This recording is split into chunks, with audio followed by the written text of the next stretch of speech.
Good morning class 8th class. आज के बाद मैं ही आपको रोज़ संस्कृत पढ़ाऊंगी। बच्चों,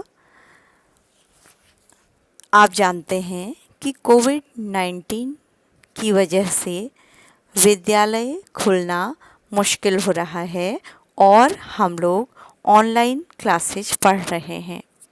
तो बच्चों, अब आपको भी आदत हो गई होगी ऑनलाइन क्लासेज पढ़ने की, और पहले कुछ बच्चों ने इन क्लासेज को सीरियसली नहीं लिया था या कुछ बच्चों ने अपना काम बहुत अच्छी तरह से नहीं किया है।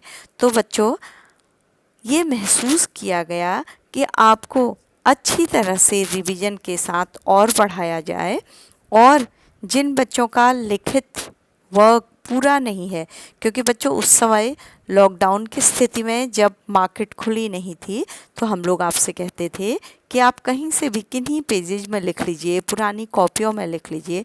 लेकिन बच्चों, आज अच्छी तरह से सुनिएगा कि मैं आपको बता रही हूँ कि कॉपी बनाना ज़रूरी है।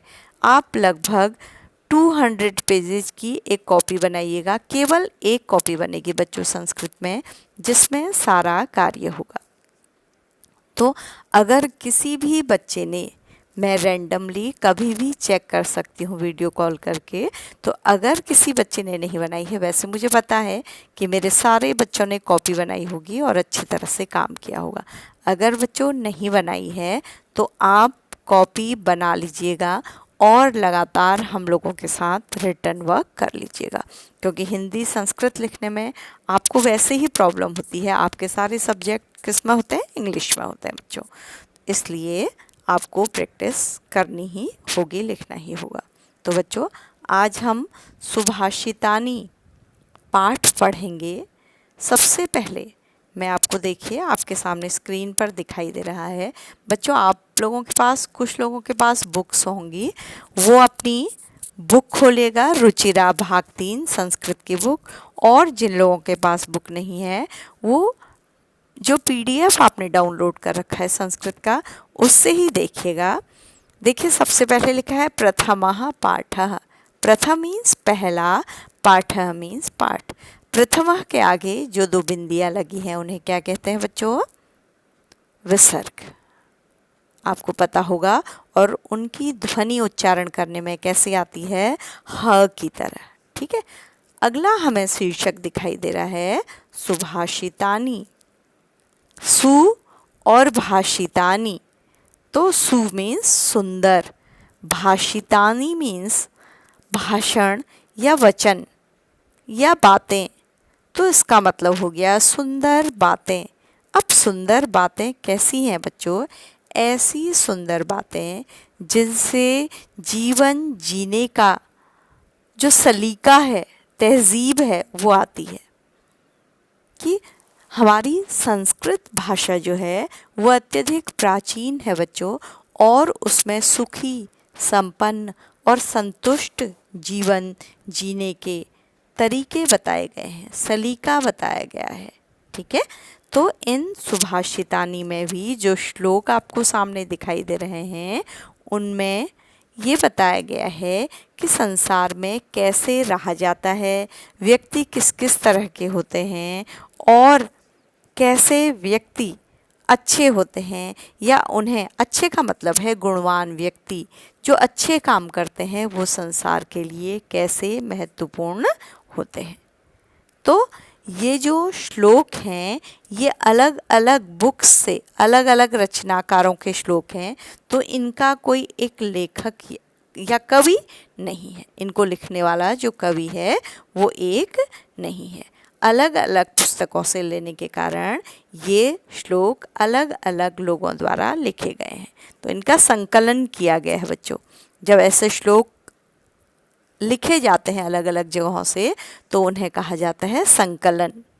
तो सबसे पहले आइए, मैं इस पाठ के बारे में आपको बता दिया है। सबसे पहले हम इसके शब्द अर्थों को पढ़ते हैं, इनका उच्चारण करके आपको बताते हैं, और आप भी अपनी स्क्रीन के सामने बैठकर इनका उच्चारण करिएगा।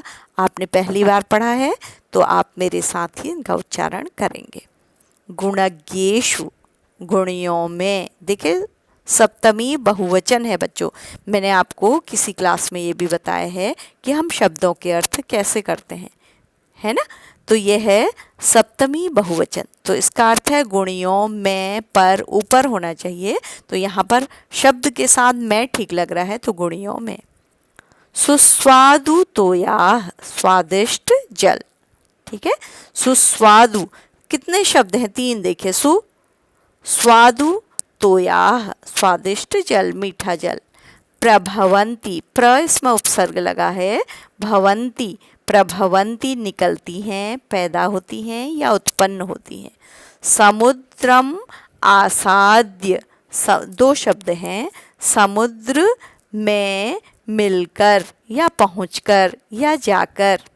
भवंती अपेयाः, हो जाती हैं न पीने योग्य। इसमें बच्चों यण संधि है, यण संधि आपने पढ़ी है, भवंती अपेयाः। विषाण हीनः, विषाण होता है सींग, हीन होता है रहित। खादन अपि, खाता हुआ भी। जीवमानः, जिंदा रहता है या जीवित रहता है। जीवमानः, जिंदा रहता हुआ। पिशुनस्य, चुगलखोर, जो चुगली करता है, शिकायत करता है। व्यसनिनः, बुरी आदतों वाला। नराधिपस्य, राजा का, राजा के, राजा की। नराधिपस्य, नर अधिपस्य, इसमें षष्ठी विभक्ति लगी है।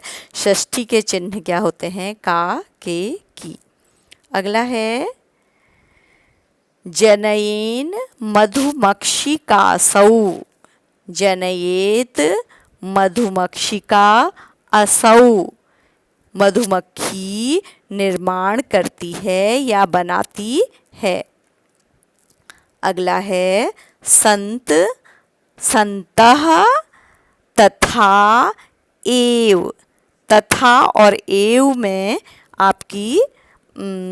आपका है कौन सी संधि है बच्चों, ये है दीर्घ संधि, यण संधि, वृद्धि संधि, मुझे नाम याद नहीं आ रहा था, वृद्धि संधि। ठीक है, तथा और एव मिलकर क्या बन गया, तथैव, वृद्धि हो जाती है, उसमें बढ़ जाती है। ठीक है, 2 मात्राएं बढ़ गई हैं। देखिए, सृजंती, निर्माण करते हैं। वायसाः, कौवे, कौवे। ठीक है, वल्कल, पेड़ की छाल। दारू भी, लकड़ियों के द्वारा, ये तृतीया बहुवचन है, दारू भी। महीरुहाः, अनेक वृक्ष। कूप खननम, कुआं खोदना। वह्निना, अग्नि द्वारा। वह्नि शब्द का क्या अर्थ होता है, आग, और इसमें कौन सी विभक्ति लगी है, तृतीया, तो क्या हो जाएगा, आग के द्वारा। अब आइए हम इस पाठ के श्लोक देखते हैं बच्चों, एक एक करके श्लोक देखते हैं। ठीक है, तो ये आपके सामने PDF है बच्चों स्क्रीन पर। पहला श्लोक है, मैं उसे पहले उच्चारण करके बताऊंगी, फिर उसका अनुवाद बताऊंगी। गुणा गुणज्ञेषु गुणा भवन्ति, ते निर्गुणं प्राप्य भवन्ति दोषाः। सुस्वादु तोयाः प्रभवन्ति नद्यः, समुद्रम आसाद्य भवन्ति अपेयाः। इसमें क्या बताया गया है बच्चों कि गुणवान व्यक्तियों में तो गुण ही गुण होते हैं, लेकिन अगर कोई बुरे व्यक्ति की संगति उनकी हो जाती है तो वो कैसे हो जाते हैं, दोष युक्त हो जाते हैं। तो उदाहरण भी बताया गया है, तो एक एक शब्द का अर्थ देखिए। गुणा, गुण, गुणज्ञेषु, गुणवानों में। गुणा भवन्ति, गुण होते हैं। ठीक है, ते वे निर्गुणम प्राप्य, किसी दोषवान व्यक्ति को प्राप्त करके भवन्ति हो जाते हैं, दोषाः दोष।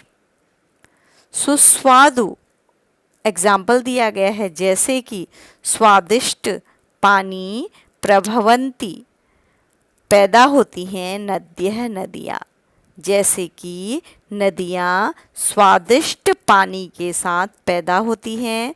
समुद्रम आसाद्य, पर समुद्र में पहुंचकर भवंती अपेयाः, वो न पीने योग्य हो जाती हैं।